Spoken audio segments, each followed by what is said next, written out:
Happy 50th anniversary, LA Kings fans. That's right, we have been in the league for officially 50 seasons now, starting a couple of nights ago. If you want to stay happy about the 50th celebration, I suggest that you skip all the way past the recap stuff and get to the Chris Sutter stuff at the end, because Chris Sutter, King of Our Hearts, is back. As were some pretty epic legends in Kings history tonight. First legend, of course, being the wonderful Bob Miller, who is back from his quadruple bypass surgery last season. He got one of the biggest standing ovations of the night. It is so wonderful to see him back in action. He introduced the very first announcer of Kings games, who then in turn introduced the remaining members of the very first LA Kings team to ever play at the Forum. It was so cool to see this many legends together all at once. And then they brought out the Triple Crown line, which I will admit I was not in the country for their epicness, but have heard and seen many clips of their brilliance. And then they brought out the big guns. I'm talking Rob Blake, I'm talking Luc Robitaille, and yes, I'm talking Wayne Gretzky here, guys. Wayne Gretzky in the house. Only way to have a 50th celebration. The great one was here. And it was a really incredible way to start the season, to see all these legends on the ice with the team that has brought you 2 Stanley Cups.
If you base your insights on the first 2 games of the season.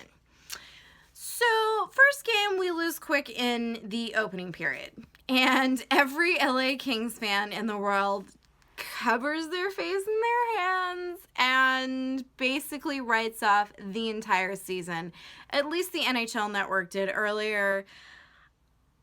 I don't want to say that they're right, but there were definitely things that concerned me in the second game tonight against the Flyers. The first period was awesome. If we could basically recreate the first period, I'd be happy. It took them like 13 minutes to even get a shot on goal. So the Kings' defense was tight. We were not dumping and chasing. We were creating plays. It was all working. There was one penalty by Andreev, however you pronounce that dude's name. Don't really care, don't really like him, truthfully, as a player. I have my issues with him, and he didn't really prove me wrong tonight. There are a few players that probably should have stayed off the ice a little more. Jake Muzzin, I'm looking at you. What the hell were you doing tonight, dude? The defensive pair of Green and Forbort, that was scary and not in a good way. So, first period, a lot of good things to take away. Zatkoff killed the penalty pretty well. I think he had 2 or 3 shots on goal at that point. Jeff Carter, Drew Doughty, Anze Kopitar doing all the things that you want to see them doing. and doing them well and kind of carrying the team. And then the second period comes and you're like, where did the Kings go? Because the team that came after the second period was just, it was like someone popped a balloon and then they were just gone.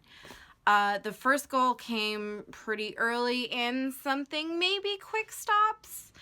Maybe he doesn't. I don't know. I mean, Quick does have that kind of Cirque du Soleil thing going on, and I know we rely on him quite heavily, and without him, you're really starting to see the cracks in the team that maybe you hadn't noticed before because Quick is so good. So the first goal, you're like, okay, that's cool. We're down 1-0. It's doable. And then the second goal comes 27 seconds later.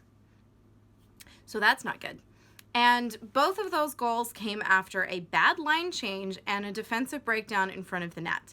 The second goal came because Andreev didn't have his guy. He just kind of got off the ice, let Jeff Carter get on the ice, and Carter, of course, is at the bench while Andreev's guy is down scoring the damn goal. So not good. And then the third one comes, and that's kind of this, if I recall correctly, this like wraparound thing. I've kind of blurred, honestly, the second period for my brain because it was not good. Because then the fourth goal came, and we're down 4-0, and I swear half my section just got up and left. They're like, and I'm done. I'm out because the Kings clearly are not playing hockey tonight. There was at least 1 or 2 goals where I was like, okay, that's not really on Zatkov. I don't even think Quick would have got that. Maybe 1 or 2, we wouldn't have been down quite so much and it wouldn't have been quite so bad had Quick been in nets. I mean, when he was out in 2014, we still ended up winning the Jennings Trophy that year for the least amount of goals let in, and that's because we had Jones and we had Scrivens.